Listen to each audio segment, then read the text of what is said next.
अगर आपको मेडिटेशन और हेल्थ की बातों को अच्छी रीति समझना है तो यूट्यूब चैनल है शिव शक्ति मेडिटेशन बीके कुसुम, फिर सब्सक्राइब करेंगे और जो लक्ष्मी नारायण का आइकॉन है उस पर टच करेंगे तो हमारी चैनल खुल जाएगी।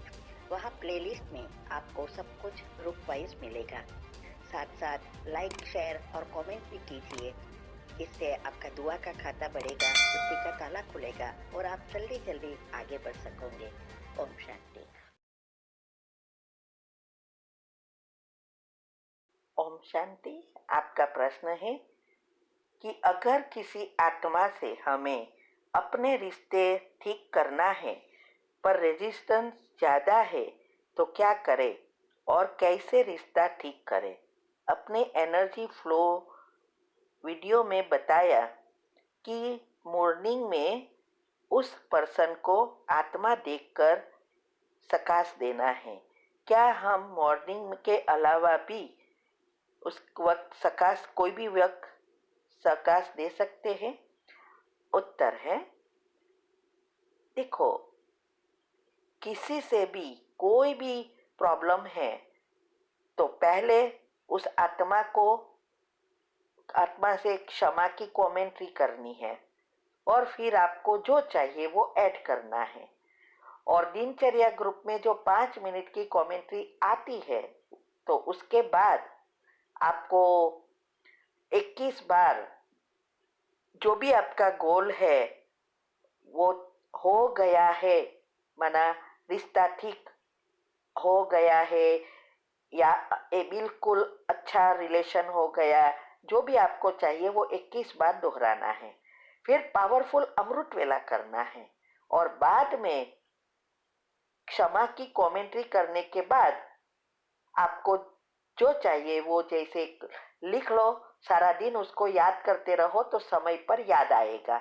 और उसके बारे में नेगेटिव एक भी संकल्प दिन में भी नहीं चलनी चाहिए, तो ही जल्दी सफलता मिलेगी, क्योंकि वो रिसीव नहीं कर रहा है।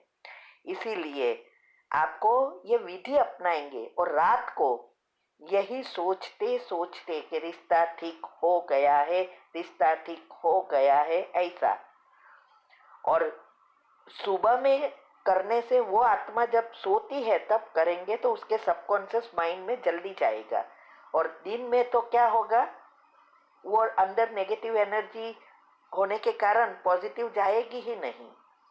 इसीलिए पहले, हाँ, फिर दिन में दोहराना है तो आप कर सकते हो, लेकिन एक बार तो सुबह में ही करना है, तभी फायदा होगा। और इसकी सारी विधि योग और योग के प्रयोग में जाओ और योग की विधि और सबकॉन्शियस माइंड के 10 नियम अच्छी रीति समझकर उस अनुसार करेंगे, तभी फायदा होगा। और याद रहे, जब कोई व्यक्ति के साथ कड़े हिसाब है या वो बहुत नेगेटिव है तो समय बहुत लगता है। हमें पूरा विश्वास से, धैर्यता से करते रहना है। बाकी ऐसे जल्दी कर्म जलते नहीं है। हर एक के साथ अलग अलग प्रकार के कर्म होते हैं और ये सारी एनर्जी फ्लो और कुछ नहीं है। हमारे पाप कर्म को भस्म कर पुण्य कर्म को खींचना ही योग के प्रयोग है।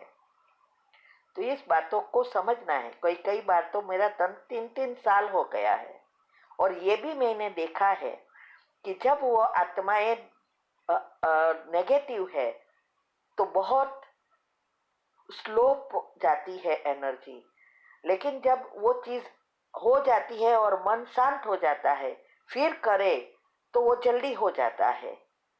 तो इसीलिए ये जो बातें बताई है उसको अच्छी रीति समझकर करेंगे तभी फायदा होगा। ठीक है। ओम शांति। आपका प्रश्न है कि आपने बोला है कि सुबह 5 मिनट की कमेंट्री के बाद 21 बार अपना गोल रिपीट करो, फिर धीरे धीरे संकल्प चलाओ। इसको थोड़ा और क्लियर करना है। आपका अगले प्रश्न के उत्तर में ही हमने बताया, धीरे धीरे रिपीट करने का अर्थ यह है कि जल्दी जल्दी नहीं करना है। जो भी हम कमेंट्री करते हैं जितनी हमारे दो विचारों के बीच गैप होगी उतना जल्दी सफलता मिलती है, क्योंकि तब हमारी एनर्जी का टकराव होता है, सेंसेशन होती है, और तब सुषुम्ना नाड़ी थ्रू सहस्त्र चक्र मन परमात्मा से हम जुड़ सकते हैं। इसीलिए जल्दी जल्दी करें कि जैसे मैं पवित्रता के सागर से पवित्रता के किरणें मुझ पर पड़ रहे हैं, ऐसे जल्दी जल्दी करेंगे तो सफलता जल्दी नहीं मिलती। और इसके लिए एक वीडियो दिनचर्या ग्रुप में भी आती है और यूट्यूब पर भी योग और योग के प्रयोग में रखी है कि हर एक प्रकार की कैसे विजुअलाइज करना है और कैसे उसके साथ संकल्प धीरे धीरे चलाना है। उसका टाइटल ही दिया है कि सभी जीआईएफ के साथ योग की समझानी, ऐसा कुछ क्या है। और दिनचर्या ग्रुप में संडे को आता है, तो वो करो, तभी होगा। ठीक है। ओम शांति। आपका प्रश्न है, आपने एक उत्तर में बताया कि मन में विचार चलते रहते हैं तो हर कर्म में लाते हैं वो विकर्म बनते हैं, ये समझना है। उत्तर है, यहाँ आपकी कोई मिस्टेक हो रही है। ऐसा मैंने नहीं कहा कि विकर्म ही होगा। हमारे जैसे विचार चलता रहता है वो विचार उस अनुसार एनर्जी घट्ट होती जाती है।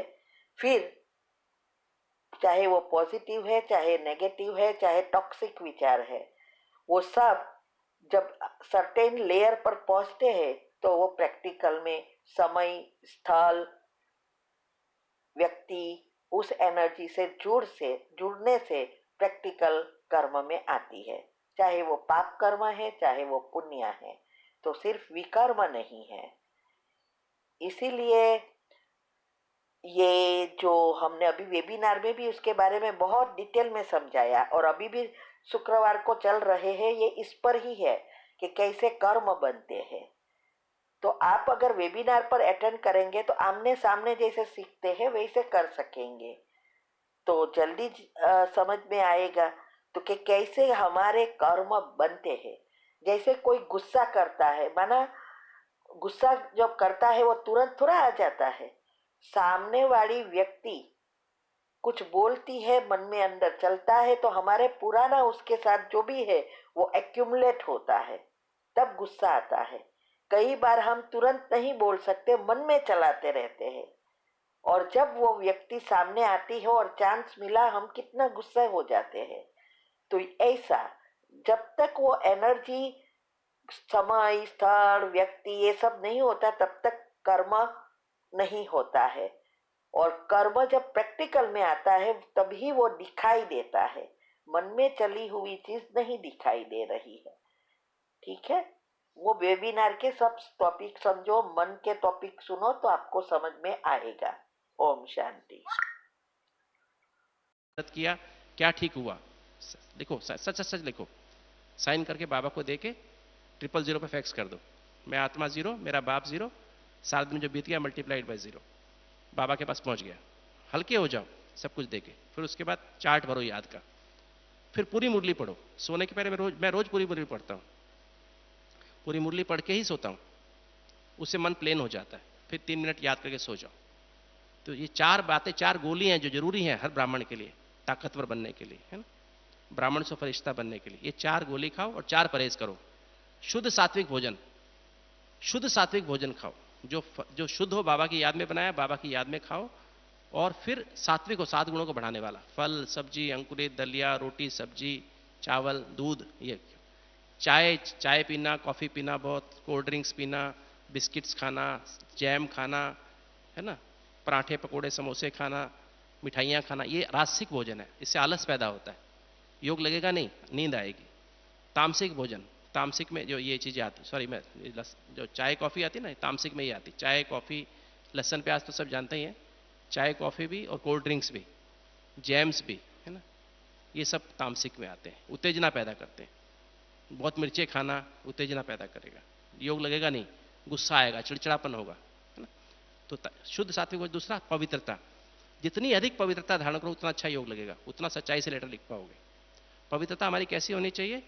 किसी से लगाव ना हो, झुकाव ना हो किसके प्रति, किसी के प्रभाव में मत आओ, ना लौकिक ना अलौकिक, एक सिर्फ शिव बाबा के प्रभाव में रहना, टकराव में मत आओ किसी के भी, ठीक है। और व्यर्थ संकल्प भी अपवित्रता है, ये ऐसा क्यों करता, ये ऐसा क्यों करती, ड्रामा में बाबा उसको देख रहा है, आप जिम्मेवार नहीं हो इसके, जो जैसा कर रहा है एक्यूरेट कर रहा है, आप संकल्प चलाओ ये गलत है। तो ये इतनी पवित्रता। फिर सत्संग, सत्संग माना बाबा और मुरली का संग, बाकी सब कुछ असत्य है, एक बाबा सत्य है, एक मुरली सत्य है, बाकी दुनिया में क्या कहते हैं, रामदेव क्या कहते हैं, श्यामदेव क्या कहते हैं, वो क्या कहते हैं, हम ऐसे करें वैसे करें, नेचुरोपैथी करें, ये बाबा ने जो कहा वो करो सिर्फ। अगर आपको सिरदर्द भी होता है तो बाबा को बोलो, बाबा सिरदर्द है क्या करूं, पेट में दर्द, बाबा को बोलो बाबा पेट में दर्द है, बाबा आपकी मालिश कर देगा, कोई बाबा हिसाब किताब, बाबा इशारा कर देगा, बच्चे उस डॉक्टर के पास चले जाओ, वहां से तुम्हारा हिसाब किताब ठीक हो जाओगे। मैंने तो बहुत अनुभव ऐसा किया है। तो ये प्रैक्टिकल, बाबा को अपना पहला डॉक्टर बनाओ, पब्लिक के डॉक्टर को अपना डॉक्टर नहीं बनाओ, ठीक है। तीसरा ये, मनमत पे मत चलो, परमत पे नहीं, सिर्फ सत्संग में ना बाबा का संग, बाबा की श्रीमत पे चलो। और चौथा, दैवी गुणों की धारणा, कभी गुस्सा मत करो, कभी भी। एक बार गुस्सा के 3 दिन तक का दिमाग खराब हो जाएगा, ये ना मुरली समझ में आएगी ना ज्ञान योग लगेगा। एक बार उदास हो गए 5 दिन तक योग लगेगा नहीं। एक बार किसी प्रति बदले की भावना रख ली, जब तक उसको माफ नहीं करो तब तक उसको आपका दिमाग लगेगा ही नहीं, कहीं जाएगा ही नहीं, फिट ही नहीं होगा। तो कोई बात में ध्यान रखो, सिर्फ सत्यता, निर्भयता, अंतर्मुखता, संतुष्टता, हर्षित मुक्ता, ये दैवी गुणों को धारण करके, मधुरता, मीठा बोलो, सहनशील बनो, संतुष्ट रहो, मुस्कुराते रहो, ठीक है। तो इस तरह से आप करेंगे तो आपका धीरे धीरे देखेंगे आपका सूक्ष्म शरीर लाइट का शरीर बनता जाएगा, और सदा चलते फिरते उठते बैठते क्या बन जाओगे, सूक्ष्म वतन वासी बन जाओगे। ओम शांति।